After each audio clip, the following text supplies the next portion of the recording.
The blazing Arizona sun pressed down like a brand on cracked earth.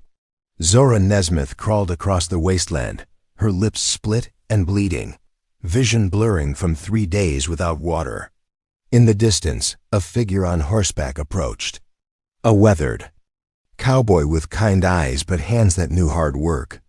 "Please," she gasped, her voice barely a whisper. "Give me water." "I'll be your concubine." Arthur pulled his horse to a stop. His hand moved toward his gun belt, then stopped. The moral weight of the moment settled between them like desert heat, a dying woman offering herself for survival. He dismounted slowly, drew his canteen, knelt beside her in the dust. "Water's free for anyone dying of thirst, ma'am." Arthur poured water carefully into her mouth. She drank like salvation itself. Color returned to her dark skin. Her breathing steadied. She studied his face, searching for the catch, the price that would come later. "No strings attached," he said, reading. Her expression. As Zora recovered in the shade of his horse, Arthur noticed things. The way she identified edible desert plants. How she treated a cut on his hand with practiced skill. Her speech carried education that didn't match her worn clothes. "I'm a cattle driver," Arthur said. "Heading to Silver Creek with my crew. Could use someone who knows plants and healing." Zora's eyes sharpened. "Honest work, not charity, not ownership." "I can cook too," she said. "Fair wages, your own bedroll." "Leave any time you want." She nodded once. "A business arrangement." Nothing more. They rode toward his camp as the sun began its descent. Arthur's crew gathered around the dying fire. 5 men, all weathered by frontier life. Their faces changed when they saw Zora. Micah Bell spat into the dirt. "You bringing strays to supper now, Arthur?" "She's our new cook and camp medic," Arthur said. His voice carried finality. John Marston, Arthur's longtime friend, stepped forward. "We didn't vote on this. Wasn't asking for a vote." The tension stretched taut. Zora felt the weight of their stares. She'd navigated hostile territory before. Survival meant reading men quickly. "I'll earn my keep," she said simply. That first night, she proved it.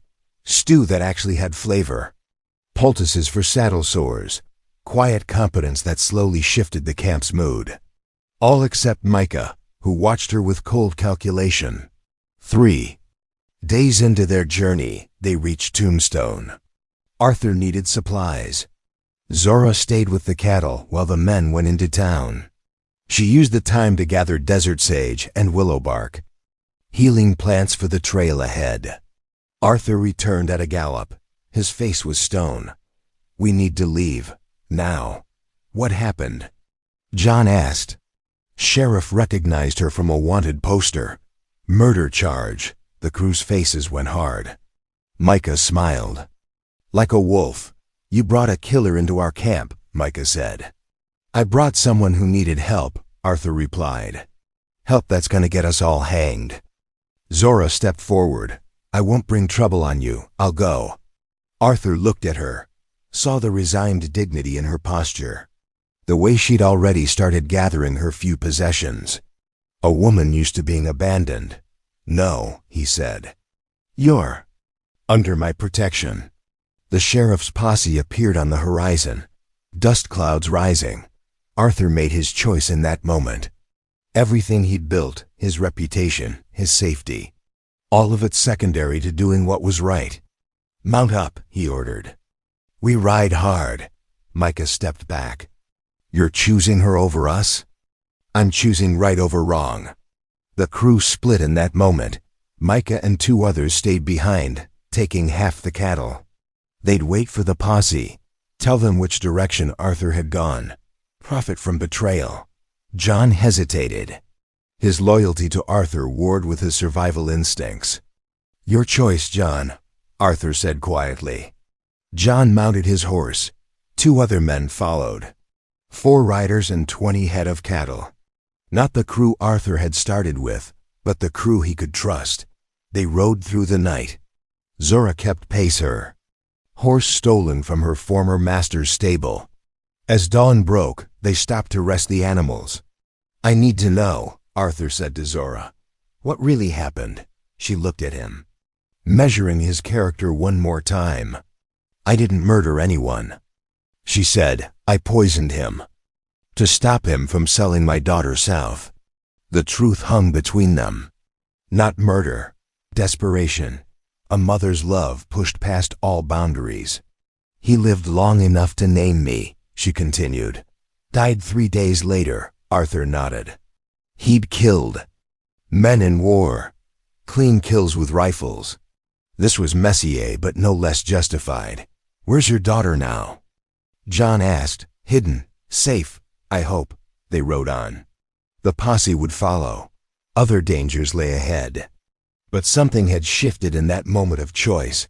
Arthur had picked his side. Zora had found someone who wouldn't abandon her. The desert stretched endlessly before them. Heat waves danced on the horizon. Behind them, dust clouds grew larger. The hunt had begun. The mesa offered shelter from pursuing eyes.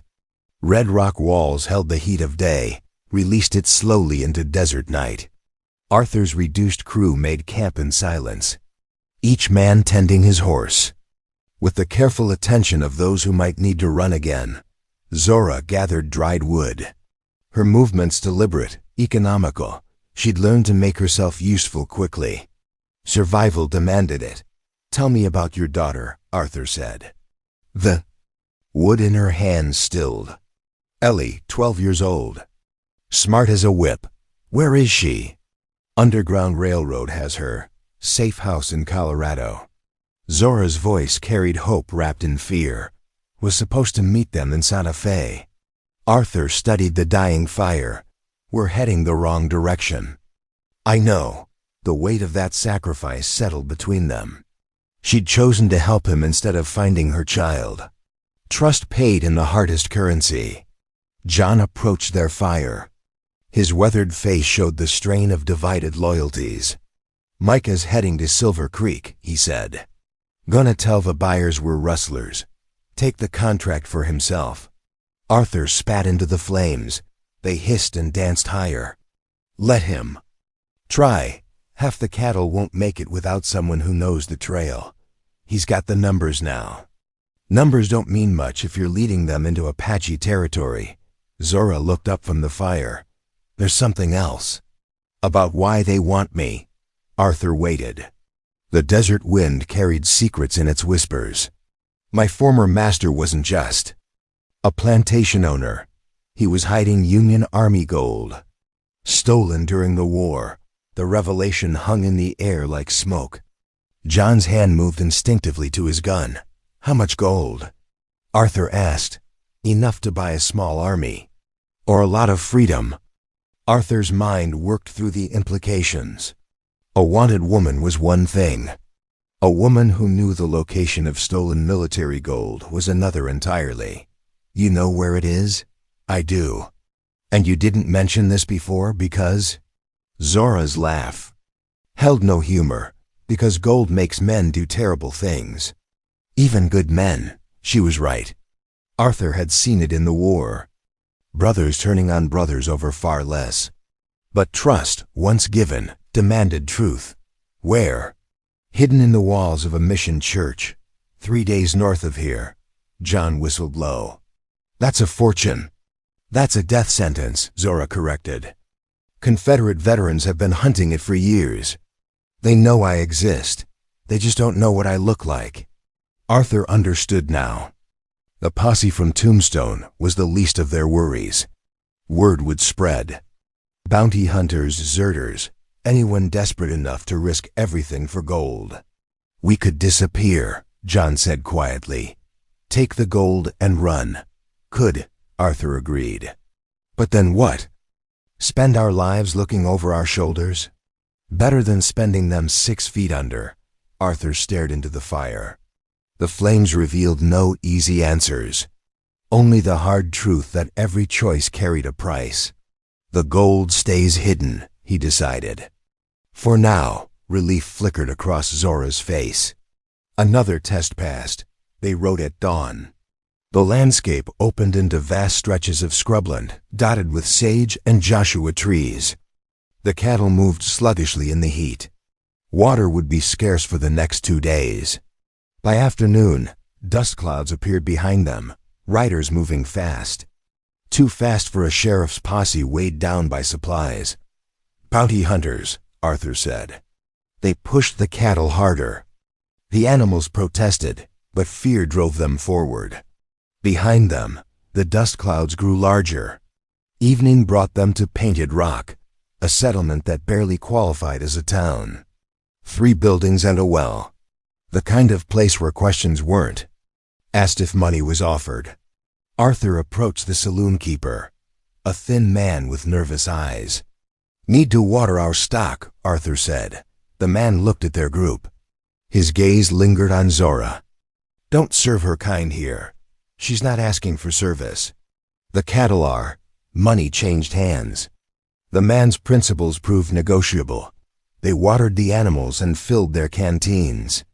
Zora waited apart, understanding the dynamics without needing explanation. As they prepared to leave, riders appeared. 5 men, well-armed and determined. The leader wore a Union Army coat with lieutenant's bars. "That's him," Arthur said quietly to John.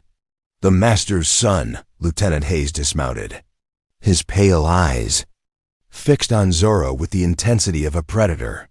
"You're harboring a fugitive," he said to Arthur. "I'm driving cattle to market. That woman murdered my father." Arthur stepped forward. "Your father was a grown man. Made his own choices. He was protecting his property." The word hung in the air like a curse. Property. As if Zora and her daughter were objects to be owned. "Property doesn't fight back," Arthur said. "People do." Hayes' hand moved to his weapon. His men spread out, flanking Arthur's smaller group. The mathematics of violence played out in positioning and angles. "Stand aside, Cowboy. This doesn't concern you. Everything about justice concerns me." The standoff stretched taut, 5 against 3. Bad odds made worse by protecting the cattle and Zora. Arthur's mind calculated options, all of them grim. Then Zora spoke. "There's a rider in the rocks above the saloon, behind you." Hayes spun. Arthur saw the muzzle flash before he heard the shot. Hayes stumbled, clutching his shoulder. His men wheeled their horses, searching for the sniper. "Move!" Arthur shouted. They scattered, cattle bellowing in panic. Gunfire echoing off red rocks. In the chaos, Arthur saw Zora helping drive the stock toward the canyon mouth. Her warning had saved their lives. The bounty hunters regrouped quickly. Professional killers adapted to changing circumstances. But the delay had given Arthur's group precious distance. They ran through the night, pushing cattle and horses to their limits. Behind them, the pursuit continued, relentless as death itself. At dawn, they stopped to rest in a box canyon. The animals gasped for water they didn't have. The men checked their weapons with grim efficiency. "How did you know about the sniper?" Arthur asked Zora. "I didn't. But I knew you needed a distraction." Arthur stared at her. She'd risked everything on a bluff. Turned a losing fight into an escape. "You saved our lives." "You saved mine first." The bond between them had shifted. No longer protector and protected, partners in survival. The desert had tested them both, and they'd proven worthy of trust. John approached, his face troubled. "We can't keep running forever. They'll wear us down." Arthur nodded. Running was a losing strategy, but the alternative meant fighting. And fighting meant some of them wouldn't see another sunrise. "The gold," Arthur said to Zora. "Time to use it." She met his eyes. Understanding passed between them. The game had changed. Now they'd play by different rules. The sun climbed higher. The desert waited. And somewhere behind them, death rode closer with each passing hour. The mission church rose from desert floor like a prayer-made stone. San Miguel del Vado, abandoned since Apache raids drove out the priests. Now it held secrets worth more than salvation. Arthur studied the crumbling walls through field glasses. No movement, no tracks. The building sat empty under merciless sun, keeping its promises to the dead. "Third stone from the altar," Zora said quietly. "Behind the cross carved in the wall." They'd ridden hard for 2 days. The cattle grazed on sparse grass while Arthur's men kept watch. Trust had been earned in blood and sweat. Now it would be tested by gold. Arthur dismounted. His boots crunched on broken glass and bird bones. The church doors hung open, revealing darkness that felt heavy with waiting. Zora followed him inside. Dust motes danced in shafts of light. The altar stood defiant against time and weather. Behind it, carved stones told stories of faith and loss. Arthur found the third stone. The cross etched deep into its surface. His knife worked around the edges. Stone dust fell like gray snow. The blot shifted. Behind it, wrapped in oiled cloth, 20 gold eagles caught the light. "Just a sample," Zora said. "The rest is deeper." Arthur's hands trembled as he held the coins. More wealth than he'd seen in his lifetime. Enough to buy land, cattle, a different life. The temptation burned hotter than desert sun. "Why trust me with this?" he asked. "Because you gave me water without asking for payment." The truth of that moment echoed in the empty church. A simple act of decency that had changed everything. Arthur wrapped the coins carefully. "Place them back in their hiding place. We take what we need," he said. "Leave the rest." Outside, John waited with the others. Their faces showed the strain of constant vigilance. Men pushed past their limits, by circumstances beyond their control. "Find what you were looking for?" John asked. Arthur nodded. "Enough." They rode northwest toward Silver Creek. The landscape opened into rolling hills dotted with oak trees. Water became more abundant. The cattle moved easier, sensing better grazing ahead. That evening, Arthur and Zora sat apart from the others. The fire painted shadows on their faces. Words came slowly, drawn out by shared exhaustion. "Tell me about the war," Zora said. Arthur's hand stilled on the rifle he was cleaning. "Which part? The part that haunts you?" He looked at her, saw understanding in her dark eyes. She knew about carrying ghosts. "Andersonville," he said finally. "Prison camp. We liberated it near the end." The memory rose unbidden. Skeletal. Figures reaching through bars. The smell of death and desperation. Men reduced to animals by systematic cruelty. "I shot the commandant," Arthur continued. "Unarmed, surrendering, shot him anyway." Zora's hand touched his arm. "Brief contact that said more than words. Some men forfeit their right to mercy," she said. "That's what I tell myself. And some nights you believe it." Arthur nodded. She understood. The weight of necessary choices. The price of survival in a world that offered no easy answers. "What about you?" he asked. "What keeps you awake? Wondering if I made the right choice. Saving myself instead of dying with her. Her, my sister. Sold south when we were children. I was too young to fight, too scared to try." The confession hung between them. Two people carrying guilt for crimes they'd never committed, for being human in inhuman circumstances. "You were a child," Arthur said. "So was she."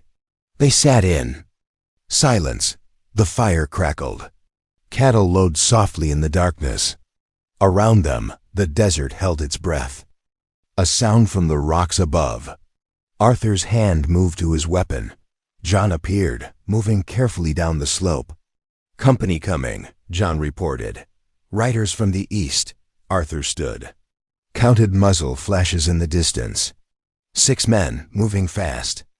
Too many to be casual travelers. "Hayes?" Zora asked. "Or someone else who wants the gold." They broke camp quickly. Loaded the cattle into movement. The night march began again, another desperate flight across hostile ground. Dawn found them. In a box canyon, high walls on 3 sides. One way in, one way out. Tactical suicide under normal circumstances. But the cattle needed water, and the spring here was the only source for miles. Arthur posted guards at the canyon mouth, checked ammunition, prepared for the fight that seemed inevitable. Mathematics of survival never favored the outnumbered. The riders appeared at midday. Not Hayes and his bounty hunters, Confederate veterans, gray-bearded and hard-eyed. Men who'd never accepted surrender. Still fighting a war that had ended 5 years ago, their leader rode forward. Colonel's insignia on his faded uniform. A man who'd commanded thousands, reduced to leading a handful of desperate souls. "We want the woman," he called out. Arthur stepped into view. "She's not for sale." "Everything's for sale, boy. Just a matter of price. What's your offer?" "Your lives." Fair trade for what she knows. Arthur considered the mathematics. 6 against 3. Bad odds made worse by protecting the cattle. But the canyon walls worked both ways. Limited their enemies' movement while providing cover. "Counteroffer," Arthur said. "You ride away." "Live to see another sunset," the colonel laughed. "You got." "Sandboy, I'll give you that." The standoff stretched taut. Men and animals waiting for violence to break the tension. Arthur's mind calculated angles, distances, probabilities. All of them grim. Then Zora stepped forward. "I'll tell you where." "The gold is," she said. "In exchange for safe passage." Arthur's heart stopped. After everything, she was surrendering. Giving up the one thing that made her valuable. "Zora, no. It's hidden in the mission church," she continued. "Behind the altar. 3rd stone from the cross." The colonel smiled. "Much obliged, ma'am." He turned his horse, signaled his men to follow. They rode away at a gallop, leaving dust and the promise of violence unfulfilled. Arthur stared at Zora. "You just gave away our only leverage." "Did I?" Something in her tone made him look closer, the hint of a smile playing at her lips. A woman who'd survived by being smarter than her enemies. "The gold's not there anymore," he realized. "Moved it this morning, while you were checking the cattle." "Where?" "Somewhere they'll never find it. Somewhere safe." Arthur laughed, despite himself. She'd outmaneuvered Confederate veterans with nothing but quick thinking and careful words. Turned certain death into temporary reprieve. "You're dangerous," he said. "Only to people who deserve it." They left the canyon at sunset. The cattle moved slowly, but they moved. Another day survived. Another night to plan and hope and fight for something better than mere existence. Behind them, the desert held its secrets. Ahead, Silver Creek waited with its own challenges. But for now they had each other. Partners in survival. Allies in a war that had no clear ending. The stars appeared one by one, ancient lights watching over modern struggles. The desert stretched endlessly in all directions, beautiful and terrible, and utterly indifferent to human hopes. Arthur rode beside Zora. Their horses matched pace without conscious direction. 2 people who'd found something worth protecting in a world that offered little protection. The night was young, the danger far from over. But they were alive, and they were together, and sometimes that was enough. The wound in Arthur's shoulder leaked steadily through the bandage. 3 days since the ambush at Devil's Canyon. 3 days of riding with gritted teeth and shortened breath. Zora watched him sway in the saddle, his face gray with pain and blood loss. "We need to stop," she said. "Can't." "They're still following." The Confederate veterans had found the empty mission church. Rage had made them careless, but not stupid. They'd picked up the trail within hours. Now they rode with the focused intensity of men who'd been cheated. John brought his horse alongside Arthur's.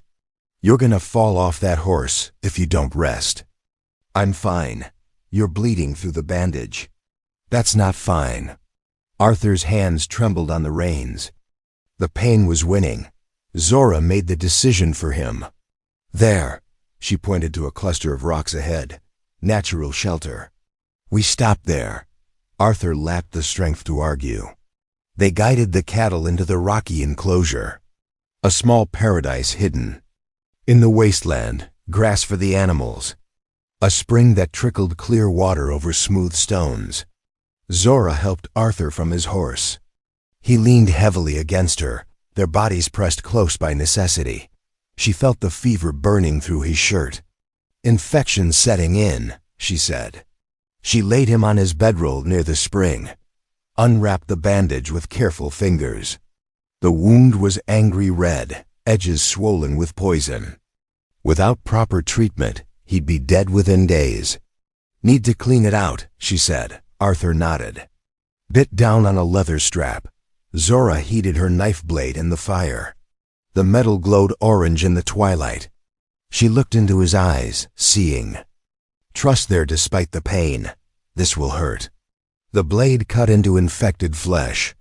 Arthur's body arched, every muscle rigid with agony. But he didn't cry out, didn't pull away. Trusted her completely with his life. Blood and pus flowed from the wound. Zora worked quickly, efficiently, cutting away dead tissue, cleaning the infection that would have killed him. Her hand steady despite the intimacy of the act. Where did you learn this? Arthur asked through gritted teeth. My mother. She was a healer before they sold her. What happened to her? Died in chains. But not before teaching me everything she knew. Zora packed the wound with clean moss. Wrapped it in torn cloth. Arthur's breathing eased as the worst of the poison drained away. Thank you, he whispered. Don't thank me yet. Fever's still coming. Night brought delirium. Arthur thrashed on his bedroll, fighting invisible enemies, calling out names of dead soldiers, reliving battles that had ended years ago. Zora stayed beside him, cooling his forehead with damp cloth, holding him still when the dreams became too violent. John watched from across the fire, his expression unreadable. You love him, John said quietly. Zora's hands stilled on Arthur's fevered brow. He's a good man. That's not what I asked.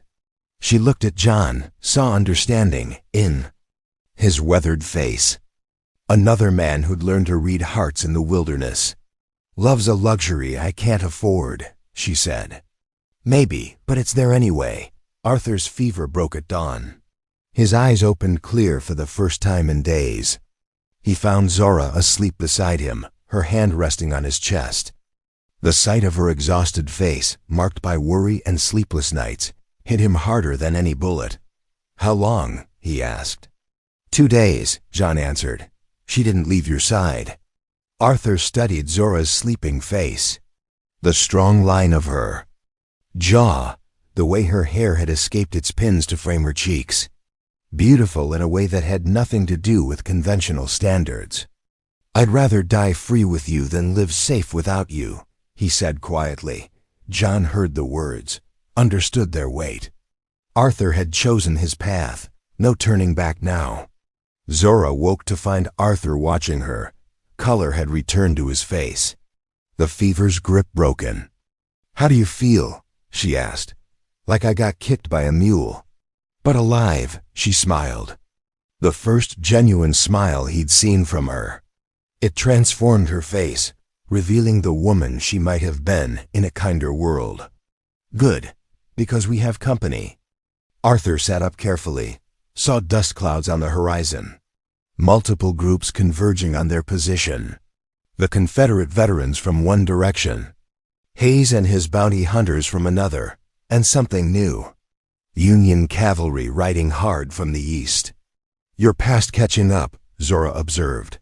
Arthur recognized the blue uniforms. His former regiment, led by the one man he'd hoped never to see.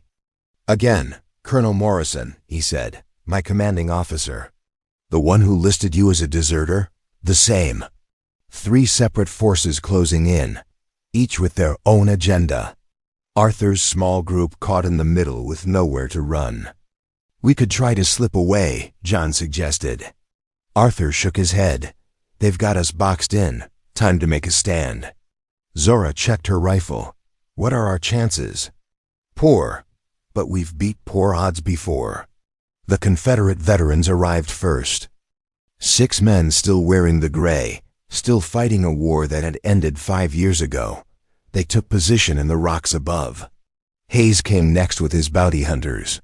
Professional killers motivated by money and revenge. They spread out along the canyon mouth, cutting off escape.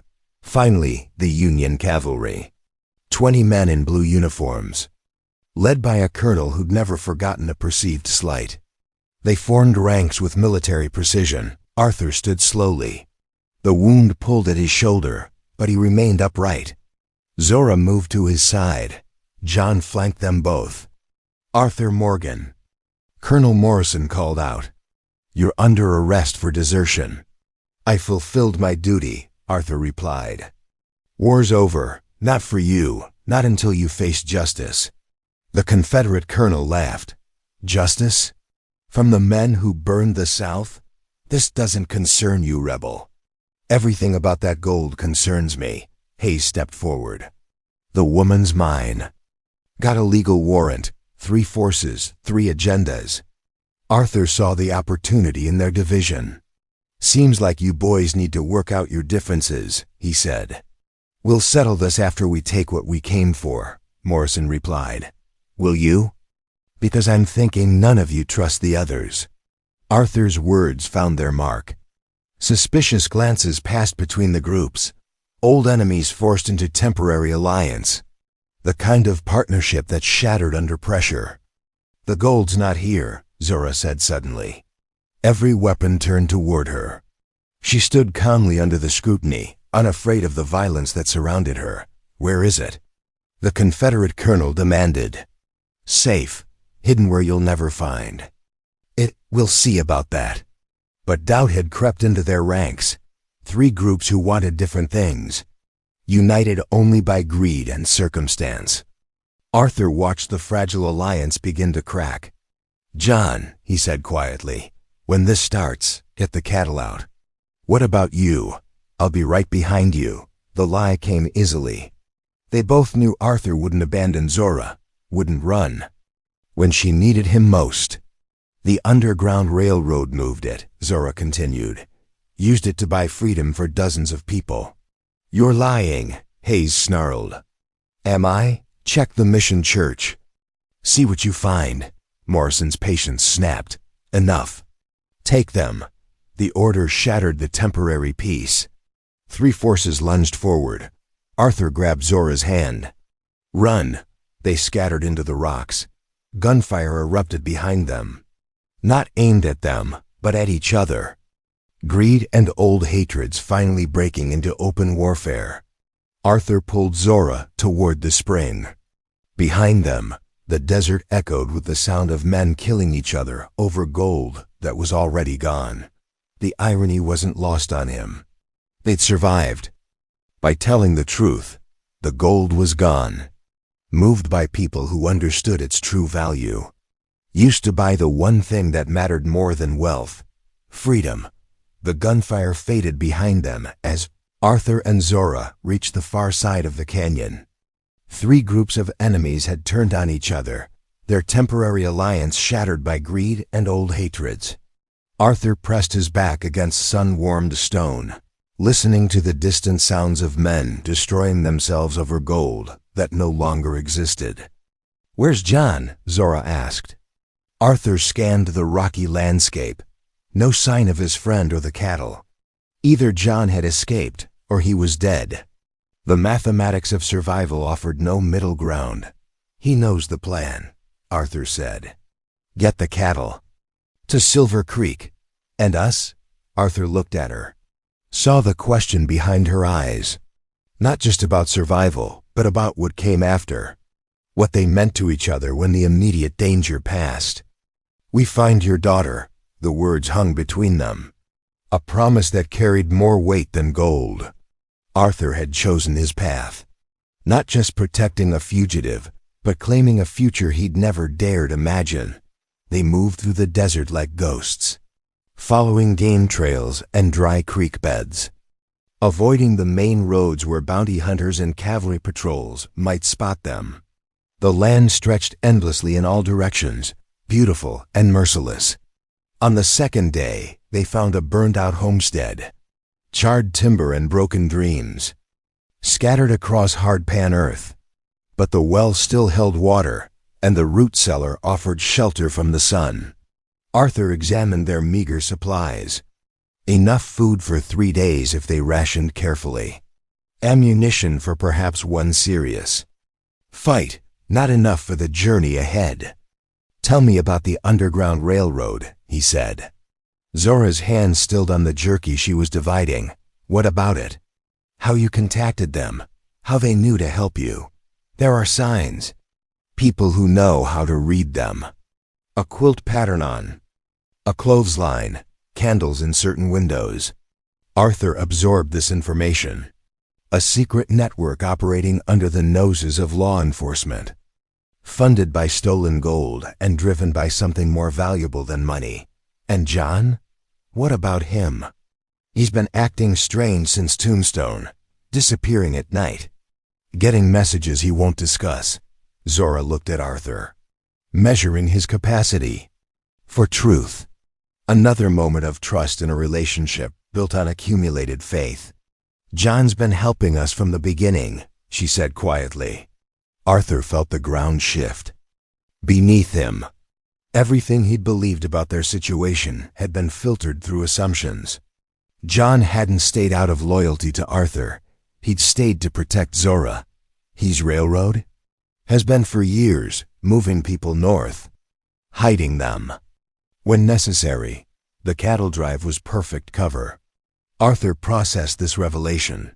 His oldest friend had been living a double life, fighting a war Arthur barely understood, risking everything for strangers who would never know his name. Why didn't he tell me? Would you have believed him? Trusted him with that kind of secret? Arthur considered the question honestly. A week ago, he would have called John a fool for risking his life for runaway slaves. Now he understood the mathematics of human dignity. Some things were worth dying for. "The gold," Arthur said. "You really gave it to them?" "Every coin. Used it to buy freedom for people who needed it more than I did." "And your daughter?" "Safe, hidden in Colorado with people who care more about her humanity than her skin color." Arthur felt something shift in his chest. Not just attraction to a beautiful woman, but recognition of a kindred spirit. Someone who understood that survival wasn't enough. That dignity mattered more than safety. "We should keep moving," he said. They traveled by night when possible. The desert cooled to tolerable temperatures after sunset. Stars provided navigation. Darkness offered concealment from the forces still hunting them. On the third night, they encountered another traveler. A woman on foot, carrying a bundle that moved and occasionally whimpered. Zora recognized the signs immediately. "How far?" "To the next station?" Zora asked quietly. The woman looked up, saw something in Zora's face that spoke of shared experience. 2 days north. If they're still operating, they are. Ask for Harriet. Tell her Zora sent you." The woman nodded gratefully, disappeared into the darkness with her precious cargo. Another link in the chain that stretched from bondage to freedom. Arthur watched the exchange with growing understanding. This wasn't just about helping Zora find her daughter. It was about becoming part of something larger than themselves. A movement that transformed individuals into instruments of justice. "How many people have you helped?" he asked. "Dozens. Maybe hundreds. Hard to keep count when you're just one link in a long chain." "And John?" "More than me. He's been at this longer." Arthur felt shame at his ignorance. His friend had been a hero while Arthur focused on cattle and profit. Fighting for humanity while Arthur worried about mundane concerns. "What happens now?" he asked. "Now we reach Colorado.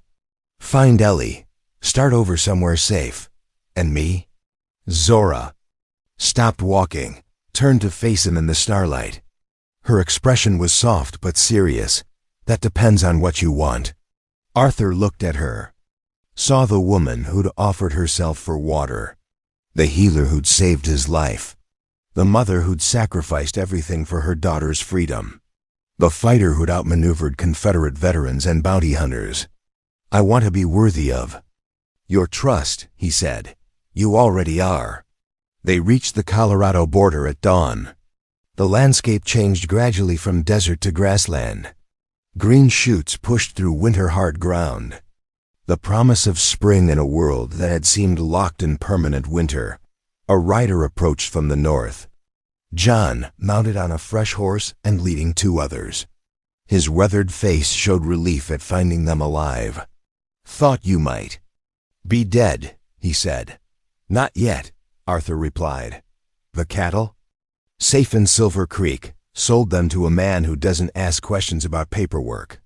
Arthur felt a weight lift from his shoulders. The job was done. The crew paid. His obligations to the normal world finally settled. There's something else. John continued. Message from Harriet, about your daughter. Zora's entire body went rigid. What about her? She's safe, but they had to move her. Confederate raiders hit the safe house 2 days ago. Where is she now? Denver, with a family named the Washingtons, good people. Been helping the railroad for years. Arthur saw the relief flood through Zora's body. Her daughter was alive, safe, waiting for a reunion that had seemed impossible just days before. How far to Denver? Arthur asked. Half a day's ride, if we start now. Arthur looked at Zora, saw the tears she was trying to hide. The hope she was afraid to fully embrace. A mother's love that had survived separation, slavery, and the constant threat of death. Then let's go home, he said. The word carried weight he hadn't expected. Home wasn't a place. It was the people you chose to protect. The family you built from shared struggle and accumulated trust. They mounted the fresh horses, rode north toward Denver. Toward a reunion that would change everything. The morning sun painted the grassland gold, and for the first time in months, the future felt bright. With possibility, behind them, the desert held its secrets. The mission church stood empty, the gold had found its purpose. And somewhere in the vastness, men were still fighting over dreams that had already been transformed into something more valuable than wealth. Freedom. Family, the chance to start over in a world that might finally be ready for change. Denver sprawled across the prairie like a promise half kept. Buildings rose from grassland, defying the vastness that surrounded them. Smoke from 100 chimneys painted the sky gray with human ambition. Arthur rode beside Zora, watching her. Hands tremble on the reins as they approached the city limits. She might not remember me, Zora said quietly. She remember. It's been 8 months. She was so small when they took her. Arthur reached across the space between their horses. Touched her hand briefly. Blood remembers. The Washington house sat on a tree-lined street where children played in fenced yards. A world Arthur had never imagined. Safe, stable. The kind of place where families could grow without fear of separation or sale. Harriet met them at the gate. A small woman with steel in her spine and kindness in her eyes. She'd risked everything to shepherd strangers toward freedom. Her face showed the weight of that responsibility. She's inside, Harriet said. Been waiting by the window all morning. Zora dismounted with careful precision. Each movement deliberate, as if sudden motion might shatter the moment. Arthur watched her smooth her dress, check her hair. A mother preparing to meet her child after months of separation. What if she's forgotten me? Zora asked again. Then you'll remind her, Arthur said. The front door opened. A small girl appeared, framed by afternoon light. 12 years old, but with eyes that had seen too much. She stared at the woman approaching the gate, recognition dawning slowly across. Her face. Mama? The word broke something in Zora's chest. She ran toward the gate, her dignity forgotten in the face of overwhelming joy. Ellie ran too, their bodies colliding in an embrace that erased months of fear and uncertainty. Arthur watched from horseback, saw the reunion he'd risked everything to make possible. Mother and daughter, whole again despite the forces that had tried to tear them apart. "Thank you," Zora whispered over Ellie's head. Arthur nodded. No words could capture the weight of what they'd accomplished, or the price they'd paid to reach this moment. The celebration was brief. Danger still followed them like a shadow. Colonel Morrison's cavalry was only hours behind. The Confederate veterans might still be hunting, and Hayes would never stop seeking revenge for his father's death. "You can't." "Stay here," Harriet said. "Too risky for the network." "Where then?" Arthur asked. "Oregon Territory. Land grants for settlers. Far enough from the war that the past might finally stay buried." Arthur looked at Zora, saw her holding Ellie close, as if she could protect her daughter through proximity alone. A family reunited, but not yet safe. "We'll need supplies," he said. "Horses. Provisions for the trail. Already arranged." John's seeing to it now. Arthur felt the familiar weight of preparation. Another journey, another chance to start over. But this time, he wasn't running from something. He was running toward it. That evening, they sat around the Washington family table, Ellie between her mother and the man who'd helped save her. The girl studied Arthur with the careful attention of someone who'd learned to evaluate strangers quickly. "Are you going to marry my mama?" she asked. Arthur nearly choked on his coffee. Zora's face flushed with embarrassment. "Ellie," Zora said sharply. "It's a fair question," Arthur replied. He looked at Zora, saw the uncertainty in her eyes. "I'd like to. If you have me." "I'd like that too," Ellie said solemnly. Zora laughed despite herself. "Don't I get a say in this?" Arthur waited. The question hung between them, weighted with everything they'd shared. The danger, the trust, the quiet moments when they'd chosen each other over safety. "Yes," she said finally. "I'd like that too." They left Denver at dawn, a small wagon train heading west. Arthur and Zora, Ellie between them on the wagon seat. John riding Scout, a family born from necessity and sealed by choice. The Rocky Mountains rose before them, snow-capped peaks that touched the sky. The trail wound through valleys where wildflowers carpeted the ground. Spring had come to the high country, bringing new life to winter-scarred earth. "Tell me about Oregon," Ellie said. "Green valleys," Arthur replied. "Rivers full of salmon. Trees so tall they block out the sun. And we'll be safe there?" Arthur looked at Zora, saw her nod slightly. "The lie they told to give children hope. We'll be together," he said. "That's what matters." They made good time through the mountains. The trail was well marked, traveled by countless settlers seeking new lives in the Western Territories. Each mile took them farther from the violence that had shaped their meeting. On the fourth day, they encountered other travelers. A family from Missouri heading to California. Children playing beside the trail while their parents repaired a broken wheel. The kind of normal domestic scene that Arthur had never thought possible. "Are you married?" the woman asked Zora. "Soon," Zora replied, taking Arthur's hand. The woman smiled. "That's wonderful. Nothing like starting fresh in new country." They camped together that night, shared food and stories around a common fire. Ellie played with the other children, her laughter carrying across the mountain air. Arthur watched Zora's face, saw the peace settling into her features. "No more running," she said quietly. "No more running," he agreed. They reached Oregon Territory in late spring. The Willamette Valley spread before them, green and fertile, and empty of the ghosts that had haunted their previous lives. Arthur filed a claim on bottomland near the river. Rich soil for farming, timber for building, water for everything else. The cabin rose slowly from the forest floor. Logs cut from their own land, shingles split by Arthur's hands. A home built. With purpose and patience. Zora planted a garden while Ellie explored the woods, learning the names of trees and flowers. By summer, they had neighbors. Other families seeking fresh starts in virgin territory. The community grew organically, bound by shared struggles and common hopes.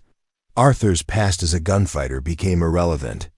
Here, he was a farmer, a husband, a father to a girl who'd never known safety. The wedding was simple. Held in the schoolhouse. They'd helped build. Ellie stood beside her mother, beaming with pride. John gave the bride away, his weathered face showing rare emotion. The preacher spoke about new beginnings and second chances. "Do you take this woman to be your wife?" The preacher asked. "I do," Arthur said. "In sickness and in health, in good times and bad, I do." Arthur looked at Zora, remembered the desperate woman who'd offered herself for water. Saw the confident wife and mother she'd become. The transformation was complete. "You may kiss." The bride. Arthur kissed his wife while their neighbors cheered. Ellie clapped her hands in delight. Outside, the Oregon sun painted the valley gold with afternoon light. 6 months later, Arthur sat on his porch, watching Zora tend her garden. Ellie played nearby, building elaborate houses from river stones. The domestic peace felt miraculous after everything they'd endured. Zora approached the porch, carrying a dipper of water from the well. She offered it to Arthur with a smile. "No strings attached this time," she said. Arthur took the water gratefully. "I was hoping you'd say that." She settled beside him on the porch swing they'd built together. Their hands found each other naturally, fingers intertwining with the ease of long practice. "Any regrets?" she asked. Arthur considered the question. His old life seemed distant now. The violence, the constant movement, the loneliness that had eaten at him for years. All of it traded for this moment of perfect contentment. "None," he said. They sat in comfortable silence, watching their daughter play. The sun set behind the mountains, painting the valley in shades of gold and amber. Tomorrow would bring new challenges. Crops to tend, neighbors to help, a community to build. But tonight, they were simply a family. Safe in the home they'd built together, free to love without fear. The desperate bargain that had brought them together had become something neither of them had dared hope for. A future worth fighting for. A life worth living. A love strong enough to survive anything the world might throw at them. Arthur squeezed Zora's hand. She squeezed back. Words weren't necessary. They'd found what they'd been searching for without knowing it. Each other, home, peace. The stars appeared one by one in the darkening sky, ancient lights watching over modern dreams. The valley settled into evening quiet, and the family sat together on their porch, grateful for the simple miracle of being. Alive and together and free. And that is all to the story, for now. Please let me know where you are tuning in from. Perhaps we will create a story there. Consider liking this video and subscribing to our channel. And if you enjoy our content, click this video on your screen. I promise you, it's worth watching. See you tomorrow.